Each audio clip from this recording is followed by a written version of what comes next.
अगर हो पंचायत वाइज तो आप लोग उसको लाइसेंस की है वो भी ग्रेड। तो फिर हमने ये बात रखी कि और अगर मान लीजिए किसी भी कंज्यूमर को या व्यक्ति को अपने रहती ज़मीन जो घास में लगाया है उसको लकड़ी बनवाना होगा या फर्नीचर जो बनाना है वो कहाँ जाएगा। बोला फिलहाल तो वो गिर ही जाएगा, लेकिन आगे आने वाले दिनों में सरकार की ये प्लानिंग हो रही है कि प्रत्येक प्रखंड में कम से कम एक RFB का लाइसेंस दिया जाए। स्टेडियम अभी निरीक्षण आपने किया, कहाँ पर बन रहा है स्टेडियम? थोड़ा बताएं।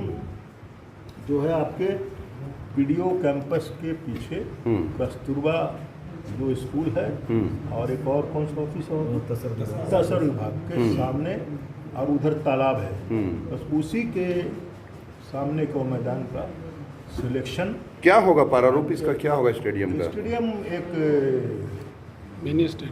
मिनी स्टेडियम जो सरकार का निर्णय है कि हर प्रखंड में एक बनेगा। आप जानते हैं गांडे में पिछले बार जब हम थे तो गांडे में बना था, और इस बार और अपडेट होकर के अच्छे ढंग का स्टेडियम बेंगाबाद में बनेगा। उसी के ज़मीन का सिलेक्शन अंचल ने करके DC साहब को।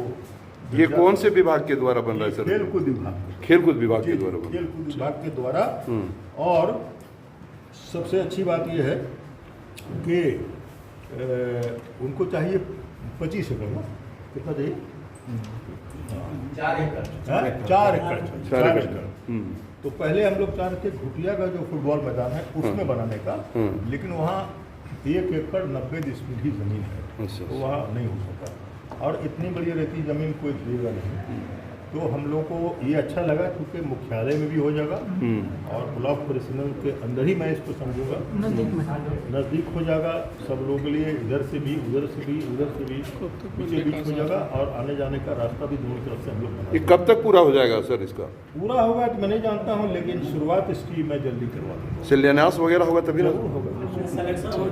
जगह का सिलेक्शन होने के बाद अभी DC साहब के द्वारा इसको भेज दिया जाएगा रांची, वहाँ से ज़मीन का अप्रूवल आ जाएगा, और हमको लगता है कि बेंगाबाद में बनेगा, ये सरकार का तय हो चुका है, और कुछ पार्ट ऑफ दी पैसा भी आ चुका है स्टेडियम का।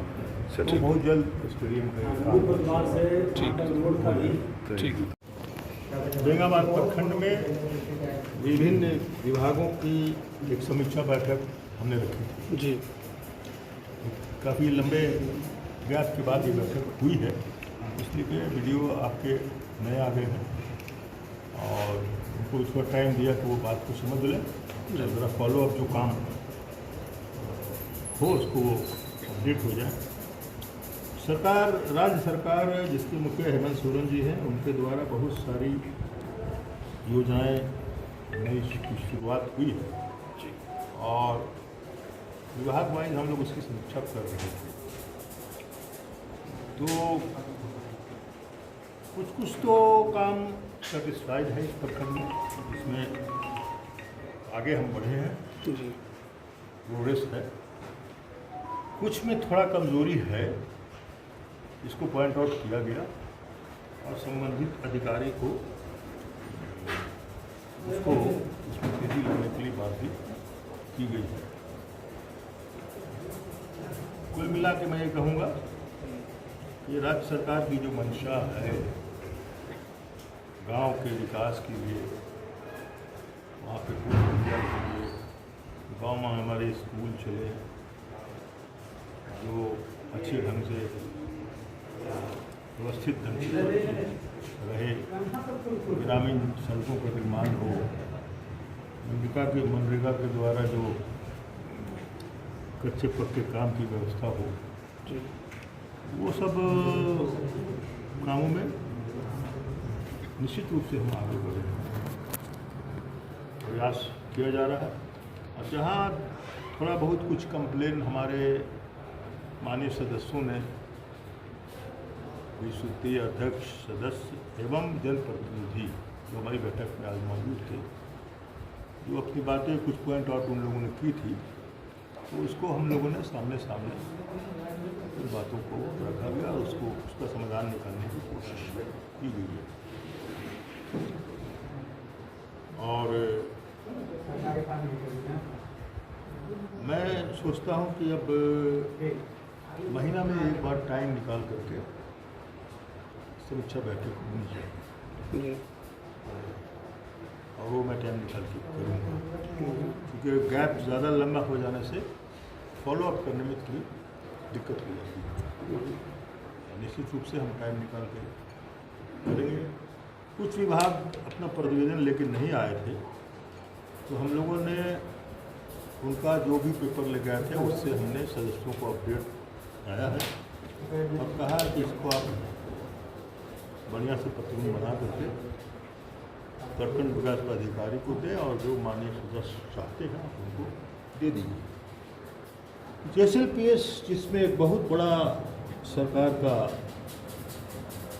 हिस्सा, ये कहूँ मैं खर्चे का हिस्सा उसमें व्यय होता है, गांव में विशेषकर महिलाओं के विकास के लिए, उनके दीदी बाड़ी और अन्य चीज़ों को लेकर के, तो हम लोगों ने कहा कि पूजा के बाद एक बड़ा सेमिनार ऑर्गेनाइज कीजिए, और वो पंचायत वाइज इस प्रखंड में JSLPS के द्वारा किस पंचायत में क्या काम हो रहा है, क्या योजनाएं हैं, कहाँ कहाँ पर, इसकी जानकारी बहुत लोगों को नहीं मिलती है। तो उसकी जानकारी उस मीटिंग या सेमिनार के द्वारा आप लोगों के बीच पहुंचाएं, जनप्रतिनिधियों के बीच पहुंचाएं, हमारे जो पंचायत समिति मुखिया जो मेंबर्स हैं उनको बताएं, चाहे जिस रूप से आप करें वो जानकारी उनको मिलनी चाहिए। और उनको चूँकि एक सिपाही के रूप में वो काम कर रहे हैं जनता के बीच में, कि उनके पंचायत में JSLPS के द्वारा क्या हो रहा है और क्या आगे की योजना है और क्या होना चाहिए, तो उसे पारदर्शी थोड़ा आएगा। और वो जो सज्जन आए थे JSLPS के कोई नए अधिकारी आए हैं, उन्होंने कहा कि हम पूजा के बाद डेट रख करके सेमिनार को ऑर्गेनाइज करें। मुखिया संघ सर विरोध कर रही है पशुधन को लेकर के, पत्र भी आपको सौंपा गया है। देखिए, पशुधन की जो योजना की बात मीटिंग के में संज्ञान में लाया गया जी, और जो अधिकारी थे उन लोगों ने मीटिंग में रखा कि वो खुद ही संतुष्ट नहीं थे चयन की प्रतिक्रिया से। तो और फिर मुखिया संघ ने अलग बैठक करके उन लोगों ने प्रतिवेदन दिया है, और उस पर ये तय हुआ है कि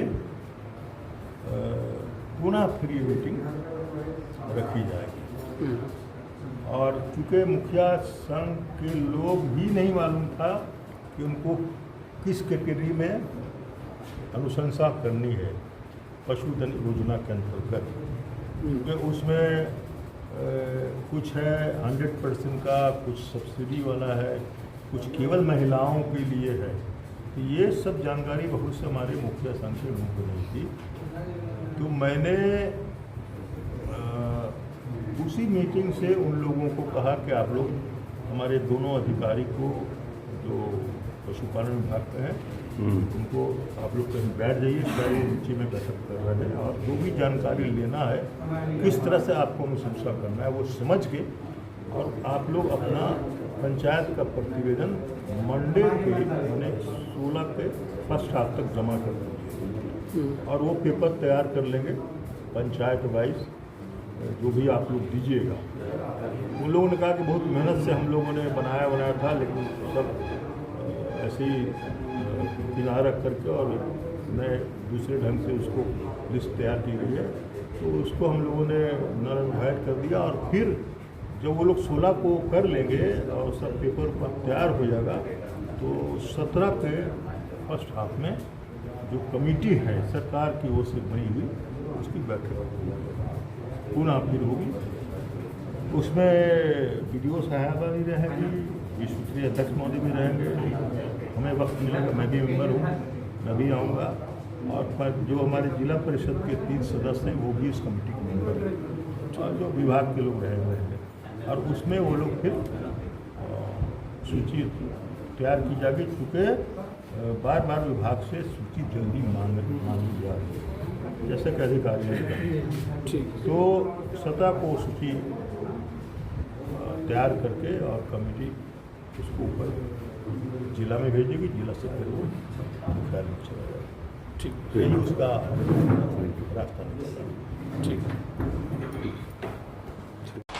ना पड़ेगा भटकना फेक शेयर और व्यूज पर, क्योंकि क्या, कब, कहां, कैसे की सबसे तेज और सटीक कवरेज मिलेगी आपको BNB ऑल इंडिया न्यूज पर।